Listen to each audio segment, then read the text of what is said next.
Hi viewers, welcome to my channel. ఈరోజు మనం steel ప్లాంట్కి ఇచ్చిన ప్యాకేజీ గురించి కొద్దిగా డిస్కస్ చేసుకుందాం. యాక్చువల్గా స్టీల్ ప్లాంట్కి ఈ మధ్యకాలంలో దాదాపు 12,000 కోట్ల రూపాయలు రివైవల్ ప్యాకేజీని కేంద్ర ప్రభుత్వం వాళ్ళు అనౌన్స్ చేయడం జరిగింది.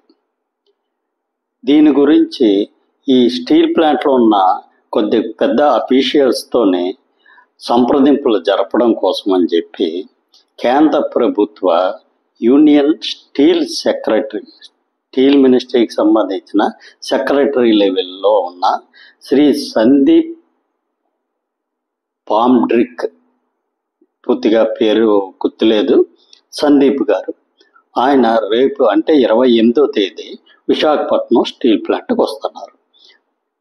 12,000 కోట్ల రూపాయల ప్యాకేజ్ అయితే ఆల్రెడీ శాంక్షన్ అయిపోయింది.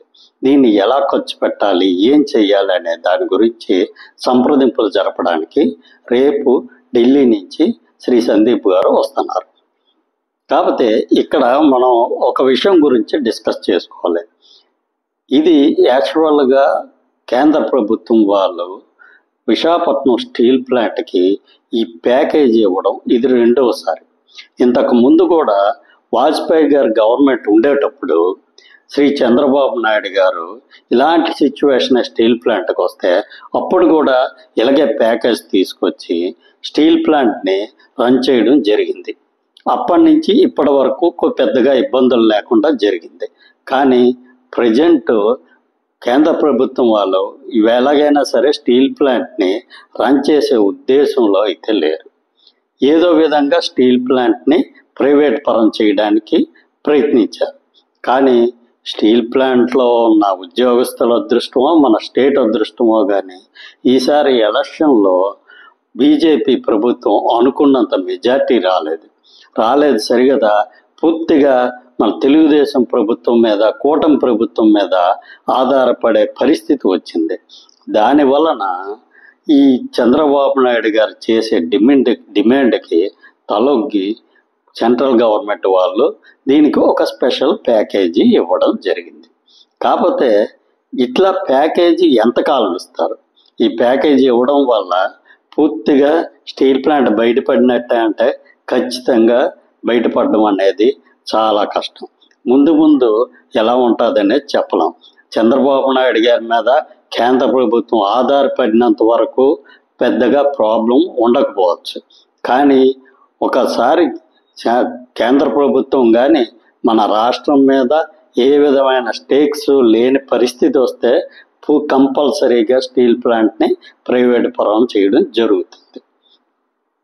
ఇక్కడ యాక్చువల్గా మనం కొంచెం ఆలోచించవలసిన విషయాలు ఏంటంటే, భారతదేశంలో సముద్రపు ఒడ్డున అంటే పోర్ట్ ఫెసిలిటీస్ ఉన్న సిటీలో కట్టిన ఏకైక స్టీల్ ప్లాంట్ మన విశాఖపట్నం స్టీల్ ప్లాంట్. సెయిల్తో కంపేర్ చేసుకుంటే విశాఖపట్నం స్టీల్ ప్లాంట్ చాలా అధునాతనమైన యంత్ర సామగ్రితో దీన్ని మొదలుపెట్టారు. అదేవిధంగా అక్కడ ఉన్న ఉద్యోగస్తులతో కంపేర్ చేసుకుంటే ఈ స్టీల్ ప్లాంట్లో ఉన్న ఉద్యోగస్తులు చాలా తక్కువ. అంటే అక్కడ 1 టన్ను స్టీల్ ప్రొడ్యూస్ చేయడానికి ఎంతమంది ఉద్యోగస్తులు ఉన్నారో దాంతో కంపేర్ చేసుకుంటే ఇక్కడ ఉన్న 1 టన్ను స్టీల్ ప్రొడ్యూస్ చేయడానికి ఇక్కడ ఉన్న ఉద్యోగస్తులు చాలా తక్కువ మంది. అంటే ఇన్ని ప్రాబ్లమ్స్ వచ్చిన సెయిల్లో అండర్లో ఉన్న అన్ని ప్లాంట్లు రన్ చేయగలేంది మన విశాఖపట్నం స్టీల్ ప్లాంట్ ఎందుకు రన్ చేయట్లేదు అంటే దీంట్లో ఎక్కడో ఏదో ప్రాబ్లం ఉన్నాయి.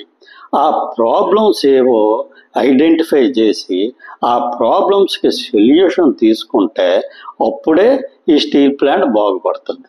లేదంటే పీక మీద కత్తి పెట్టినట్టే ఈ స్టీల్ ప్లాంట్ పరిస్థితి దినదిన గండంగా తయారవుతుంది. అదీ కాక యాక్చువల్గా ప్రస్తుతం ఉన్న కేంద్ర ప్రభుత్వం కంపల్సరీగా మన స్టీల్ ప్లాంట్ని ప్రైవేట్ పరం చేయడానికి ఆల్మోస్ట్ డెసిషన్ తీసేసుకున్నట్టే అనిపిస్తుంది. ప్రస్తుతానికి టైం బీయింగ్ వాళ్ళు ఆగారు. ఆల్రెడీ వాళ్ళు విఆర్ఎస్ ఇస్తున్నారు. ఎవరైనా సరే వేరే ప్లాంట్లకు వెళ్ళి ఉద్యోగాలు చేసుకుంటామంటే ఉద్యోగస్తులను అక్కడికి ట్రాన్స్ఫర్ చేయడం జరుగుతుంది. ఇట్లా మూసేసే దిశగా కొన్ని అడుగులు పడుతున్నాయి.